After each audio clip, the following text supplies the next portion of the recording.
Assembly ఎన్నికల సమయంలో రాష్ట్రంలో రాజకీయం ఎంత రంజుగా సాగిందో ఎన్నికల ఫలితాల తర్వాత కూడా అంతకు మించి రెట్టింపు స్థాయిలో రాజకీయాలు ఆసక్తిగా మారాయి. గెలిచిన ఆనందంలో కాంగ్రెస్ ప్రభుత్వాన్ని ఏర్పాటు చేసి ఇచ్చిన హామీలను నెరవేరుస్తున్న క్రమంలో బీఆర్ఎస్ పార్టీకి ఇబ్బందులు తలెత్తుతున్నాయి. అయితే పార్లమెంట్ ఎన్నికలకు సమయం దగ్గర పడుతున్న కొద్దీ తెలంగాణలో ఎన్నికల వేడి రాజుకుంటోంది. లోక్సభ ఎన్నికలపై ఫోకస్ పెంచిన బీఆర్ఎస్ అసెంబ్లీ ఎన్నికల ఫలితాలపై సమీక్షలు నిర్వహిస్తోంది. ఈ క్రమంలోనే పార్లమెంటు ఎన్నికల్లో విజయం కోసం అనుసరించాల్సిన వ్యూహాలపై కసరత్తు చేస్తోంది.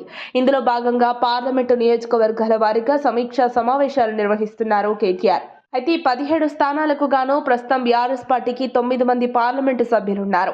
కాంగ్రెస్, బీజేపీల కంటే ఎక్కువ సభ్యులే ఉన్నప్పటికీ త్వరలో రానున్న లోక్సభ ఎన్నికల్లో మెజార్టీ స్థానాల్లో సిట్టింగ్ ఎంపీలకు బదులుగా కొత్త వారికి అవకాశం ఇవ్వాలని పార్టీ నాయకత్వం భావిస్తోందట.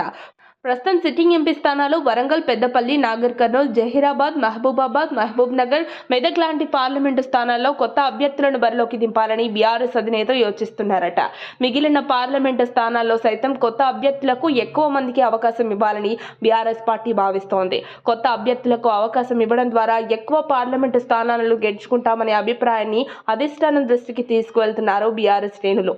ఇక రానున్న పార్లమెంట్ ఎన్నికల్లో సిట్టింగులకు చెక్ పెట్టే యోచనలో బీఆర్ఎస్ భావిస్తోంది.